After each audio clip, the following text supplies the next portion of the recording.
project's been around for probably 10 years to finally get made, and a lot has to do with finding and getting a great group of people together. A lot of people get, sort of sucked off into doing computer stuff, but there's still this great group and rare group of people that are still into this type of animation.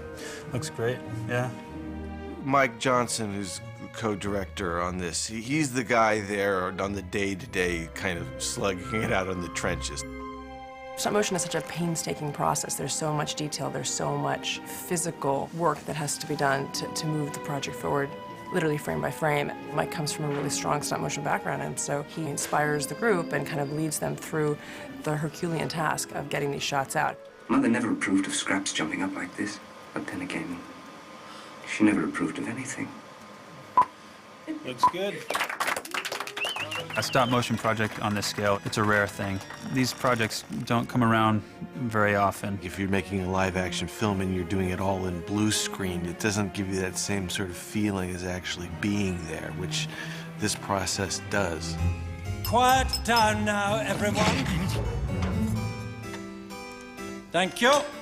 So much of this is such a traditional, old-fashioned method of shooting a film. And I do think now with the advent of CGI, audiences have become very used to a very slick look. And I think stop motion's charm is in its not being too slick and not feeling like it's been made in a computer. And so it's nice to sort of walk that fine line between keeping it in the realm of beautiful and a slickness just because it's so flawlessly executed, but keeping it real and keeping it live, because I think that's what makes it very accessible and appealing.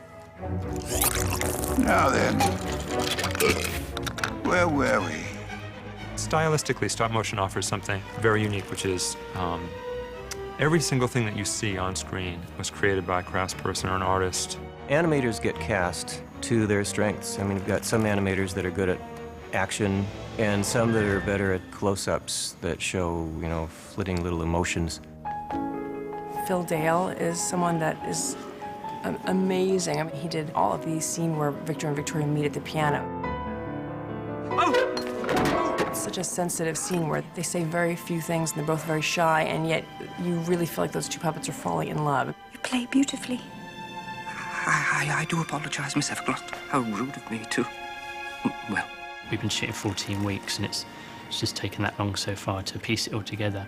A lot of people thought that computers and digital technology would be the death of stop-motion animation, but really it's bringing it forward. This is a Canon EOS 1 Mark II.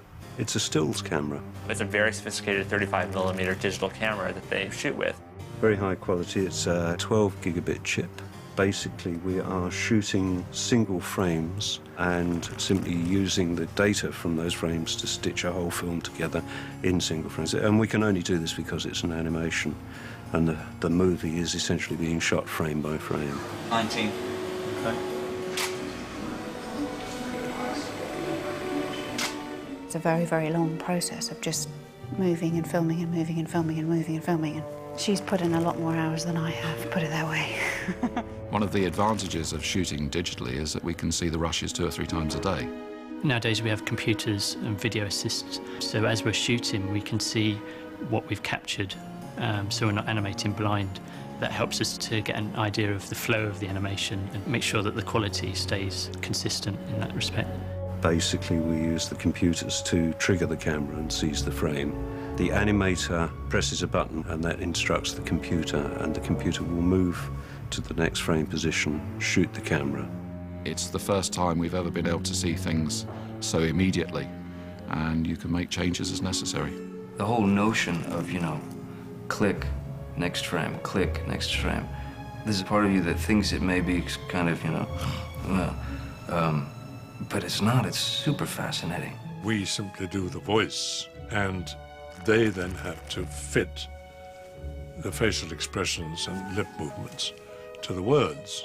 Well, it's always been like that since the very beginning. That probably is the toughest job of all, I would think, from the point of view of putting it all together.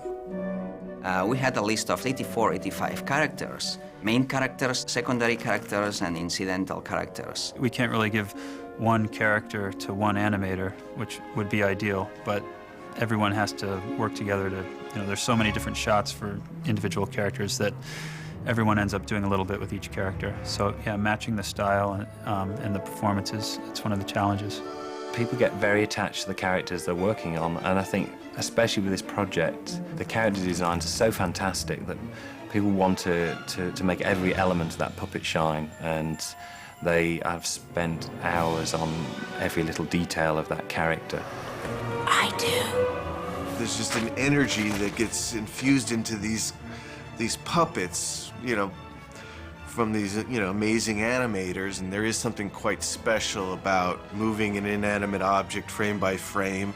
It has its own very, very special, very unique look, movement, and it's beautiful. And also, it's like a lot of great things, you know, it's a dying art. To be able to see these characters in the studio environment against the sets and speaking dialogue and what have you, it's been a great revelation, and you think, wow, you know, that's what it's all about. That's why everything, every last little thing, every single tiny microscopic little thing must go according to plan.